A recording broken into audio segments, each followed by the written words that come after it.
Assalamualaikum warahmatullahi wabarakatuh. Perkenalkan, kami dari kelompok L dengan anggota saya sendiri Almas Yunan dengan NIM 201801717170. Lalu ada Adina Suci Ramadini dengan NIM 201801717172. Lalu ada Ferdianus Kurnia Beda dengan NIM 201801707068. Di sini kami akan mempresentasikan tentang strategi menghadapi pemeriksaan pajak. Langsung saja, yang pertama ada pendahuluan.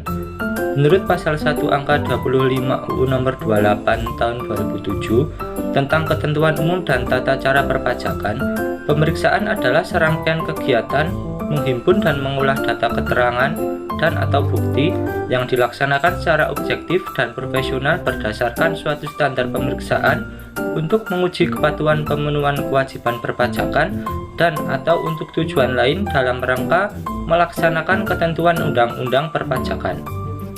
Pada umumnya, yang menjadi objek pemeriksaan pajak adalah surat pemberitahuan sendiri didasarkan pada pembukuan yang diselenggarakan oleh wajib pajak.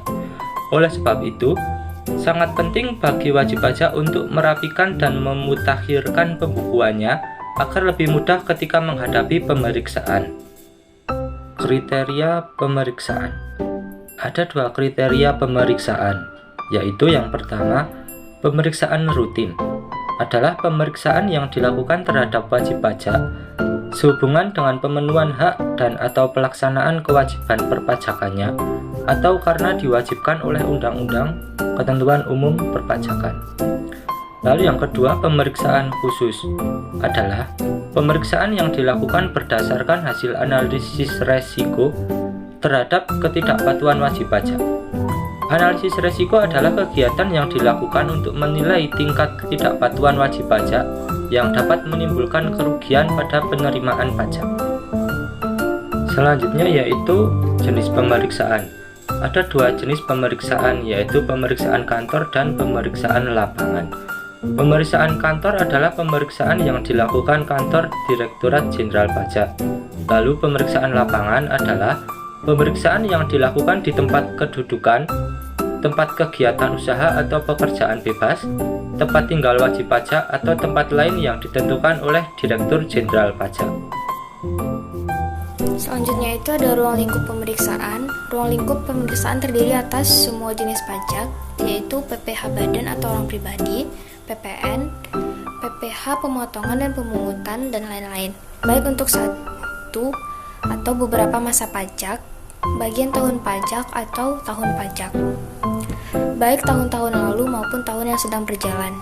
Pemeriksaan untuk menguji kepatuhan pemenuhan kewajiban perpajakan, wajib pajak harus dilakukan dalam hal wajib pajak mengajukan permohonan pengambilan kelebihan pembayaran pajak.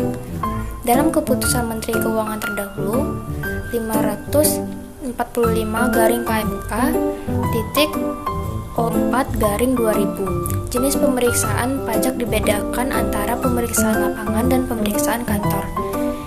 Pemeriksaan lapangan juga dibedakan antara pemeriksaan lengkap dan pemeriksaan sederhana lapangan. Maka di keputusan Menteri Keuangan nomor 199/PMK titik 03/2007 yang telah direvisi dengan peraturan Menteri Keuangan nomor 82/PMK titik 03/2011, maka jenis pemeriksaan hanya membedakan pemeriksaan lapangan dan pemeriksaan kantor saja. Selanjutnya, pemeriksaan untuk menguji kepatuhan pemenuhan kewajiban perpajakan. Wajib pajak dapat dilakukan dengan kriteria dalam hal wajib pajak. Kriteria yang pertama itu menyampaikan surat pemberitahuan yang menyatakan lebih bayar, termasuk yang telah diberikan pengembalian pendahuluan kelebihan pajak. Yang kedua itu menyampaikan surat pemberitahuan yang menyatakan rugi. Yang ketiga, tidak menyampaikan atau menyampaikan surat pemberitahuan tetap melampaui jangka waktu yang telah ditetapkan dalam surat teguran. Yang keempat itu melakukan penggabungan, peleburan, pemekaran, likuidasi, pembubaran, atau akan meninggalkan Indonesia untuk selama-lamanya. Yang terakhir itu menyampaikan surat pemberitahuan yang memenuhi kriteria seleksi berdasarkan hasil analisis resiko mengindikasikan adanya kewajiban perpajakan wajib pajak yang tidak dipenuhi sesuai Undang-Undang Perpajakan. Yang selanjutnya itu ruang lingkup pemeriksaan untuk tujuan lain. Pemeriksaan untuk tujuan lain dalam rangka melaksanakan ketentuan Undang-Undang Perpajakan dilakukan dengan kriteria. Yang pertama itu pemberian nomor pokok wajib pajak secara jabatan. Yang kedua, pemberian nomor pokok wajib pajak. Yang ketiga, pengukuhan atau pencabutan pengukuhan pengusaha kena pajak. Yang keempat, wajib pajak mengajukan keberatan. Yang kelima, pengumpulan bahan guna penyusunan norma penghitungan penghasilan neto. Yang keenam, pencocokan data dan atau alat keterangan. Yang ketujuh, penentuan wajib pajak beralokasi di daerah terpencil. Yang kedelapan, penentuan satu atau lebih tempat terutang pajak pertambahan nilai. Yang kesembilan, pemeriksaan dalam rangka penagihan pajak. Yang kesepuluh, penentuan saat produksi dimulai atau memperpanjang jangka waktu kompensasi kerugian sehubungan dengan pemberian perpajakan. Yang kesebelas, memenuhi permintaan informasi dari negara mitra perjanjian penghadiran pajak berganda.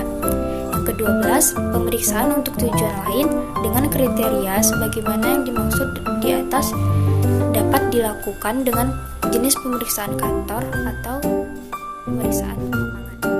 Selanjutnya, strategi umum dalam menghadapi pemeriksaan pajak. Pemeriksaan pajak dilakukan dengan tujuan untuk menguji kepatuhan pemenuhan kewajiban perpajakan dan untuk tujuan lain berdasarkan Undang-Undang Perpajakan. Berikut ini beberapa tips menghadapi pemeriksaan pajak. Yang pertama, bila terjadi kelebihan pajak, agar diajukan klaim atau restitusi pajak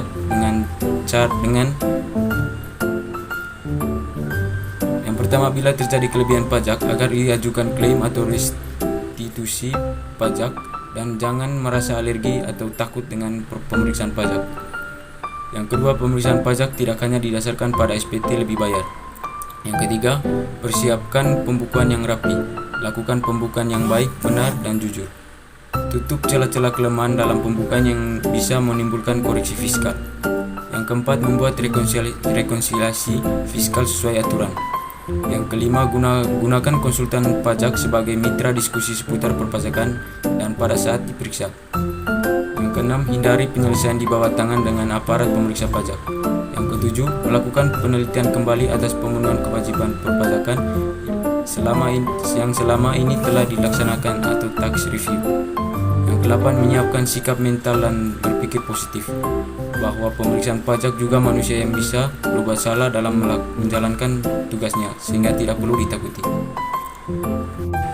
Selanjutnya, yang kesembilan, menyiapkan semua dokumen perusahaan minimal hingga masa kedaluarsa pajak. Yang ke-10, selalu taat pajak dalam memenuhi hak dan kewajiban perpajakan dengan cara menghindari penggelapan atau penghiaran pajak dengan cara ilegal. Yang ke-11, melakukan tax review untuk menguji apakah kita sudah memenuhi kewajiban perpajakan. Yang ke-12, menguasai peraturan pajak dengan baik dan cara mengupdate aturan pajak dan aturan pemeriksa pajak, terutama untuk digunakan dalam berargumentasi dan berkomunikasi dengan aparat pajak. Yang ke-13, merespon sikap dan perilaku aparat pajak secara bijak agar tidak salah ucap atau salah langkah untuk menghindari sentimen negatif pada saat pemeriksaan berlangsung. Yang ke-14, jangan memberi informasi secara sukarela kepada aparat pajak. Yang ke-15, belajar dari pengalaman buruk di masa lalu untuk memahami bagaimana menerapkan learning system yang benar agar ketekoran besar dari pajak tidak terulang lagi di masa depan.